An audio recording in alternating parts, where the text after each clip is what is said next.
Hi, and welcome to Frank and Mary here on Nantucket. If you have not seen this show before, my name is Art Bergeron.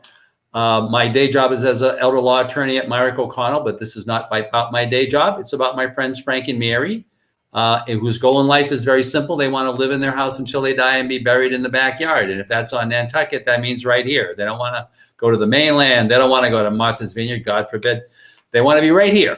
And so the question is, who are the people they want to know, and what are the programs they want to know about if they just want to live happily ever after right here on Nantucket? So my wonderful co-host is Alison Forsgren. Few people know me. Everybody seems to know Alison, who's been here forever. And her day job, she does real estate, but her fun job sometimes, I think, is doing this. And she finds these great guests for us to talk to. And Alison, whom do we have today? Well, we have Kevin Flynn, who is the founder of the Nantucket Comedy Festival and longtime Nantucket visitor, or I don't know. But anyway, we're looking forward to having a fun show, talking about things that are lighthearted and will make you laugh. So welcome, Kevin. Thanks for joining us, especially on such short notice. Great. Yeah. Thanks for having me, you guys. Frank and Mary. It sounds like the Bride of Frankenstein, the Frank and Mary they've created. Frank and Mary. Maybe, that's very good. Maybe Frank and Barry, the old breakfast cereal. That would be a visual.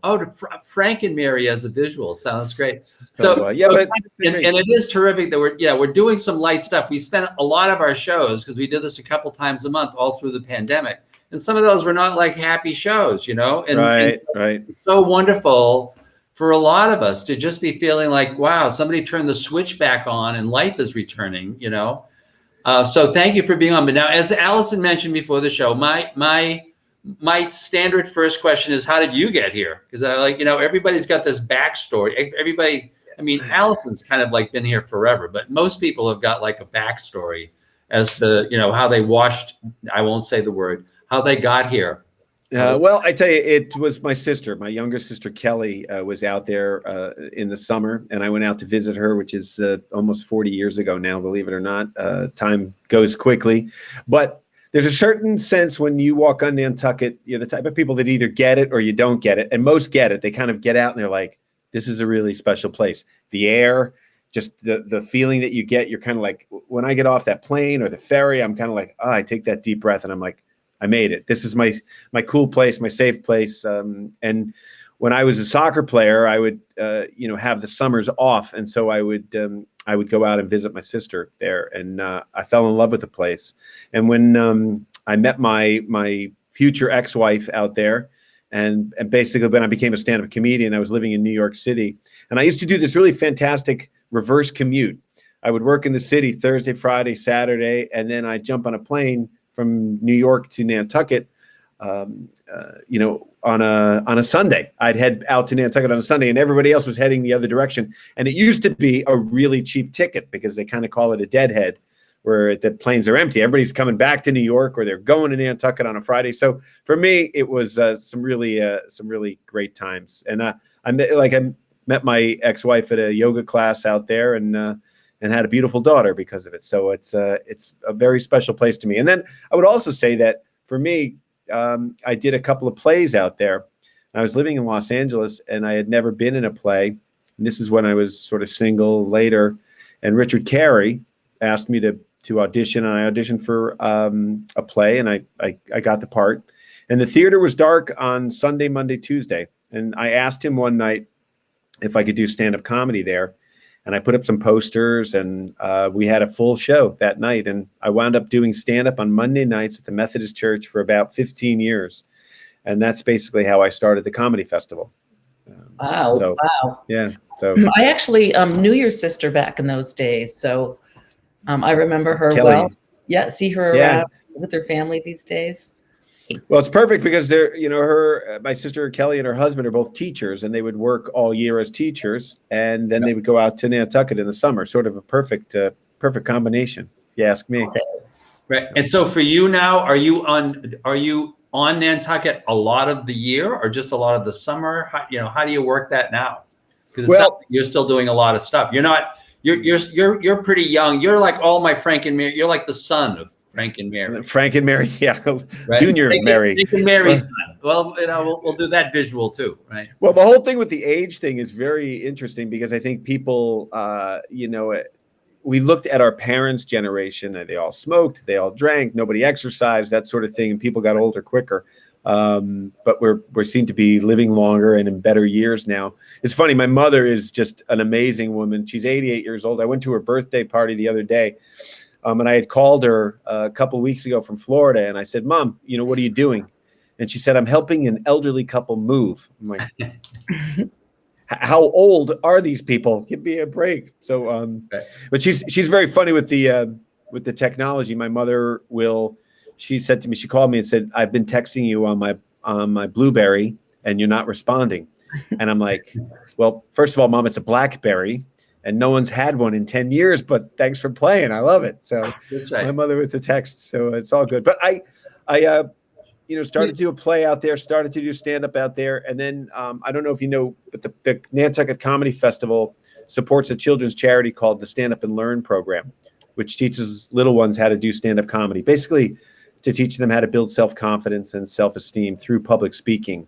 And it was basically after a rash of teen suicides that were out in Nantucket many years ago now, thankfully, thank God, that had me respond and say, let's kind of get these comics, these very famous comedians that these kids know, to come out and talk to the kids and teach them some stand-up comedy. And from that, I started to develop the Stand Up and Learn program. And it's been a great success. So you asked me if I'm out there.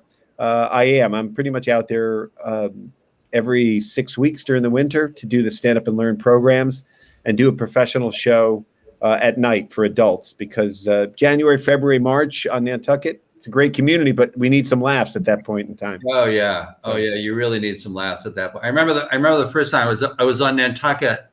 I started coming over regularly, maybe like 7 or 8 years ago. And I remember being there in February, and that wind, that wonderful wind that like in August is just terrific. It's just a little, it feels great. And so it starts raining, and I delude myself into thinking that an umbrella is going to help me in this situation, right? So I got my umbrella out, and of course the water's all going sideways. It's not going straight down, right? So I walk into the Athenaeum.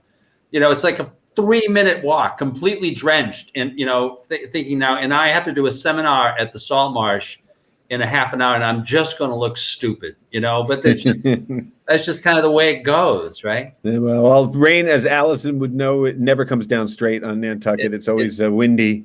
And by the way, Alison, 7 or 8 years ago, this guy came out. He's a newbie. He is a newbie. Oh yeah, I'm so around the pointer, maybe. Yeah. I've seen I've seen the kids, I've seen your shows often, and it's super impressive seeing the kids come out of their shells and be funny and be confident. I mean, it's a program that really has worked. Would you consider doing one for seniors? Absolutely. I've been asked before. So, and seniors have a lot more confidence than, the young ones are really great because the junior high school kids, especially, and a little younger, they're kind of confident. And I think when they get to high school, sometimes they're a little too cool for school to do something like as brave as doing stand-up comedy. But the young ones, I want to get it in their DNA early so that they say, hey, I can tell a story, I can get up in front of people, I can talk, I can make eye contact, I can shake the hand or whatever it is. We teach them these other lessons.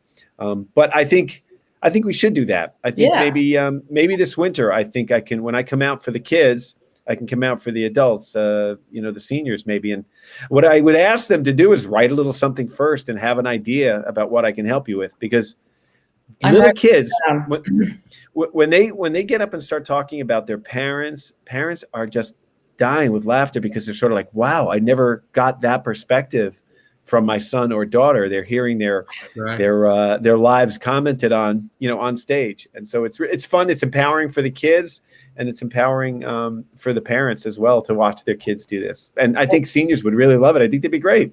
We can talk about this later, but So tell us about this year's comedy festival and who's coming and how's it going to happen. And well, look, thankfully things have been opened already, but I had really very much tried to push ahead and force and figure out a way to get some comedy out there this year. We did not have a festival last year. As you all know, there was really nothing happening last year. I think we need laughs more than ever. And no, it wasn't funny. No, I have some, I'm in Atlantic City right now at the Borgata Casino. And I have my opening joke is basically like, boy, with the quarantine, here's a quick impression of me over the last year. Damn it, I forgot my mask. Damn it, I forgot. How many times have you left your house without your mask? And then you just, you go into that no mask panic mode you go into. But I really wanted to have the festival this year. I wanted to figure out a way to do it. I worked with the theater workshop, Bethany Oliver and Justin. So they were great. And so I sort of piggybacked on their permitting process and all the things that we go through on Nantucket to make things happen out there. The town was great. Theater workshop was great because everybody wants to laugh. And we had to figure out a way to make this show happen. So we announced very early that we're going to be at Bartlett's Farm this year, July 15th, 16th, and 17th. And it's going to be an outdoor show. Even though we could have indoor shows now, we wanted to commit to that. And so we're having it Thursday night is ladies' night or women's night. And it's 5 female comedians going up on stage. It's a very special night because something happens. I love the fact that comedy brings people together, from all races, religions, ethnicities. But the women have talked to me, and the people who go to the shows have told me something very special happens on Women's Night. It's like there's a safe environment there. They're just kind of talking about, it's like inside baseball and people love it. So that's sold out. The whole festival sold out in 70 minutes. So it shows you the need for people wanting to get out and laugh. So we have that on Thursday night. And on Friday night, we have this really great performer. He was the comedian of the year, cruise ship comedian of the year 2 years ago. His name is Lucas Bone. And he was an elementary school teacher. And he has 2 shows that he has. Well, he has 3 shows, actually. He has his regular stand-up show, but he also has one show where he talks about education and the funny things that kids write. And it's an adult show. So it's sort of PG-13 to R. It's very funny because some of the kids write so many inappropriate things without knowing it half the time. And it's very funny for parents and people to watch this. So it's a multimedia presentation. He's a great performer. That's on Friday night. And so Saturday morning, Lucas is taking his adult show and bringing it to Children's Beach for a free show for the town, for the kids. And it's a family-friendly show. So we're going to have a multimedia presentation there about, all the funny things that kids say that's more family-friendly, or that is family-friendly. So we've got Lucas working hard Friday and Saturday morning. And we think the town was great about getting us a permit, allowing us to do this free show on Children's Beach on Saturday morning. The young comics from the Stand Up and Learn program will be there. They'll perform first. I'll be emceeing, and then Lucas will come home and come on stage and take us home. So that's going to be fun. And then Saturday night is the sort of the Nantucket special event. We have a New York versus Boston comedy smackdown. So we have 4 comics from New York, 4 from Boston, and they go head to head. It's all hosted by Bob Lee from ESPN, the Emmy Award-winning talent. He's recently retired, but he still hosts the SmackDown. So we have local Brian Glowacki will be one of the performers for Boston, which is great. We have Don Gavin, who's a legend in Boston, and people ask for him more than anyone else. They want him to come back every year. And so he's, had a couple of year absence. So he's coming back. He's going to be the captain of the Boston team. Jackie Flynn, national headliner. He's on the show Loudermilk on Amazon Prime. Who else do we have for Boston? We have Justin McKinney, who's a fantastic headliner. So every single comic on the SmackDown is a headliner. People ask me, sometimes if they don't know their names, I go, don't worry about it. They're going to be fantastic. I'm going to captain the New York team. We have a new guy, Joe List, who's really making some big waves in the comedy industry. He's a favorite of Conan and Stephen Colbert's show. We have Regina DeChico is on that night. Myself. Who else did New York? Carl Yard as well. So a lot of fun. People love the SmackDown. It's just a great event. You get that whole New York, Boston thing. And I know we have a lot of people that come to the shows from Philadelphia and Washington, D.C. and everywhere else, but we gotta represent the Boston, New York thing. So it's a lot of fun for us. And so is there a virtual ticket that's available, or you're sold out for in person, or? Yeah, so we're trying to figure that out now. This event is all about serving the community. So it's sort of, we're trying to figure out how during this difficult period with, certain amount of restrictions that we can do maybe a live simulcast. So we're working on that now. Looks like we're going to be able to pull it off. So for a certain donation, you'll be able to watch all 3 shows from your computer or maybe your television. I'm not exactly sure. So great. It's all that tech stuff, which I'm having a hard time with sometimes. Oh yes, we all have that. We share that problem.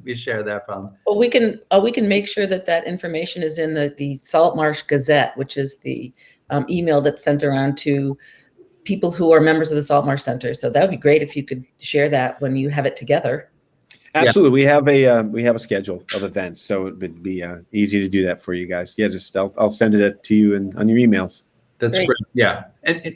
So if you don't mind, could you just talk a few minutes about how the comedy school for the kids works? How do you do that? Because that sounds just wonderful, right? Yeah. And by the way, I really like the idea about doing it. If you could do it for seniors, I think they've got some pretty funny stories about their kids, just about as funny as the ones about the parents that the kids would and absolutely, as a comic, it's interesting because that's sort of some unmined territory. Some real fodder there for stand-up. So what we basically do with the kids, I generally come in on a Thursday and I work with Brian Glowacki and David Martin Hayes and John Eberly. They kind of help me with the kids. I get up in front of them in the beginning. I talk to them a little bit, try to make everybody be at ease and kind of like each other, say who they are. And then I get up and basically do one of the very first things that I ever wrote in stand-up comedy. It's a bit I did on stage in Boston. I perform it for the kids, and sometimes they laugh a lot. Sometimes they don't laugh at all, because it's in the beginning of class. But I've gotten up there in front of the kids, and I've shown them how to do stand-up comedy. Then I ask the kids to go do what I just did, repeat it. And they're like, well, I don't remember it. I go, doesn't matter. Go up and tell your version of what I just told. And what is amazing to me as a comedian, a professional comedian, is how funny they are on the first take. And they change my jokes. They make better ones in most cases. But they tell the story. And it's interesting to watch what they pick up on and what they don't pick up on. And every kid picks up something different. So I'll have 5 or 6 kids go up and tell my story. Every one of them tells it in a different way. And at the end, I say to them, guys, girls, you've just done stand-up comedy. You've done it. So then I start to talk to them about what would you like to talk about? What are you thinking about? And most people do not know. The kids don't know. And then I'll start to ask them, do you have brothers and sisters? Do you have a dog, a cat, all those sort of things. And then I'll say, like, for instance, one kid, when I went to my grandmother's for Christmas. It's like, well, let's talk about that a little bit. Well, she showed up at the airport in curlers or whatever it was. I'm like, you can start to build a story. And so I think if you tell someone, whether it's seniors or young kids, to write a joke, that's very intimidating. But if I say to the kids, hey, let's come up with a 2 to 3 minute story that you're going to tell from beginning to end, as a beginning, middle, and an end, and we find the funny within your story. What did your grandmother look like? How did she walk? Do you do an impression of your grandma? What did your mom say? What was your father's reaction? Brothers and sisters. And you start to build a story, and the kids say funny things, and I try to write it down and hand it back to them in the beginning of the second day. And they're like, wow. So their thoughts have actually been captured. And then Brian, myself, David will work with the kids in smaller groups and try to help them mine the funniness within the story itself. And then to tell a kid, to tell a person to go up and tell a 2-minute story is a lot easier than saying, do 20 jokes in a row. Right. So, and so we've had really good success. Fun. I mean, it sounds like I can picture a few people who are Saltmarsh attendees that would be really excellent at this. So great. Let's figure out a way to do it then, because we need to laugh. We need to laugh. So and so how did you start doing comedy? You mentioned you played soccer, and why did comedy speak to you after being a thespian? Well, I went to Catholic school, which is a breeding ground for stand-up comedy. I think Pretty funny. The suppression, just the trying to get laughs in a tense environment. And I was never disrespectful to the nuns. I was always in an Eddie Haskell way, sort of making people laugh, off away from the glare of the nun, Mother Superior, standing there in the front of the class. I got caught quite a bit, but I think that's part of it. I noticed when I started, so I went to college on a soccer scholarship. I got drafted to play professionally after college. I played 3 seasons where I basically traveled around the country and around the world, basically, with my soccer career. But I always enjoyed the laughter that I had with my teammates, with my buddies. And I really enjoyed making them laugh and thinking up things. And so my last year of playing soccer, I started to watch Letterman, his opening monologue, and I started to write the jokes down, and I started to dissect them and try to figure out how to make my own stories funnier. And when I had a knee injury after my 3rd season, I pretty much had done the whole soccer thing. I took an assistant coaching job of the men's soccer team at Boston University in graduate school there. I was a graduate school assistant. And so I would basically go to school in the day, coach soccer in the afternoon, and at night I would do stand-up comedy. Because in Boston in the 80s was absolutely a magical time for comedy. It was great, raucous crowds. And so I started to do all of those 3 things, probably pretty badly, I would imagine. I was a little overextended, but at the end of the year, I won a competition called the Boston Comedy Riot. And I was awarded a professional contract to go on different cities around the state, around the New England area, to basically do stand-up. I was being paid as a comedian. And much to my parents' chagrin, I dropped out of graduate school and I became a stand-up comedian. And so I started doing, some television and stuff after that, and moved to LA. I hosted a bunch of shows on ESPN and on the Discovery Channel. And then in the summer I came back, as I mentioned earlier, I came back to Nantucket. So that's where, like I said, I started a family there between Nantucket and New York City. Your parents must have been astonished. Like the notion of, oh my God, my child what does he do again? It's like, I don't think it sounds like that was a living.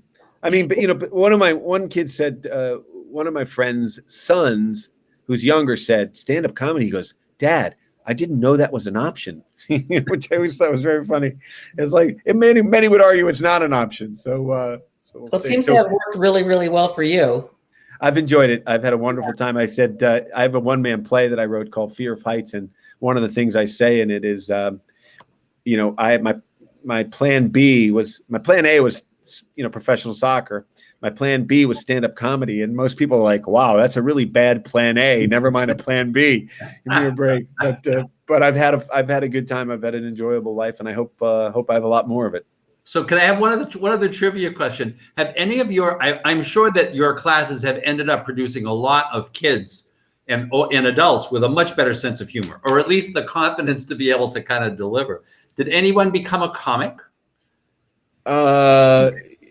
As opposed to a lot of very funny people. Well, and you must have tremendous alumni meetings, I would think, to get these kids back together again. Right? There was one girl, Sonia Martel, was in our class for a long time, and she was a real star. And then she went to high school, and she still did it for a while. And I really respected that, because most of the times the high school kids won't do it. But we all know, right, as we're older and looking back, it's like I say about life. It's like, who cares? Try stuff, do it. Failure is the key to success. I mean, most people don't do things because they're worried about failing. It's like, so you don't even do it? You don't even try? And I say to a lot of these kids, even if they don't ever do stand-up comedy again, wow, you did it. And that's really something to take off the bucket list, put on the resume. And it's enjoyable. So I've had certain kids that have come back for years. I have the Dutra kids have done it. Max Margolis has been doing it for years. So a lot of the young kids really enjoy it. Max Margolis did it, and he's quite a handful to take care of during the class because he's so rambunctious. But you know what? I was that kid, so I sort of totally empathize with him. Right. But he did the stand-up comedy and he did a great job. But the hard part is these kids have to repeat it in front of their peers, the other 5 or 6 kids, 5 or 6 times, because I wanted to get it kind of in there, not memorized, but sort of in their DNA, they're in their brains, so they can repeat the story. Well, Max did it. He did really well. But then he went to his summer camp, and they had a talent show, and Max got up in front of his summer camp and did a polished 10-minute stand-up comedy routine and absolutely brought the house down. And I know he came back that summer with a greater sense of self-confidence, and he believed in what we were doing. He kind of connected the dots as to like, oh, I get it. Just, 300, 400 people just watching him, and he made them all laugh. It was really a nice breakthrough for him personally. That's a great story. Yeah. It's a great story. Alison, this is wonderful. This is Alison. So you can see Kevin White. Alison, she just keeps doing this. She gets these great people. This was just terrific, right? Well, great. So well, thank you, Arthur. No, thank you, Kevin. Thank you, Alison, for doing this. Just great. And and I really hope that you can pull off the virtual so that we can sell you some tickets among the seniors who are all the would-be comedians who are going to be there at the Salt Marsh when you show up, to get them to tell their story. I think this would be a lot of fun. Well, this is a big thing, Arthur and Alison. People don't understand the comics are very bright people sometimes. I think a lot of people thought it was, or some people have the misconception that it's crass and negative. These people are funny. They're good. I really curate who comes out here. Right. So the seniors would really enjoy it. So I think the live stream will be a good option for them. And because we all want to laugh. We all want to, laugh. Hey, look, one of the things that I've noticed, I remember a lot of seniors go on cruise ships, and I used to watch the crowd walk into my show without them knowing who I was. And I used to think, I'll never be able to make these people laugh. There's no way. And, they're a different generation. My reference points are all going to be different. Well, you know what? I realize that we're all the same. We all go through the same life changes and looking back and looking ahead and all our hopes and dreams. I'm always pleasantly surprised. And by the way, a lot of them get the Catholic school jokes, Absolutely. Right. Absolutely. Yeah. So thank you so much. Thank you so much, Alison, for doing this. Thank you both. Folks, you gotta, if you can, you gotta see this show. This is really terrific. And get ready for the sketches that you're going to do when Kevin comes to the Salt Marsh soon. And thank you very much for watching. We'll look forward to seeing you on the next installment of Frank and Mary here on Nantucket. Thank you very much.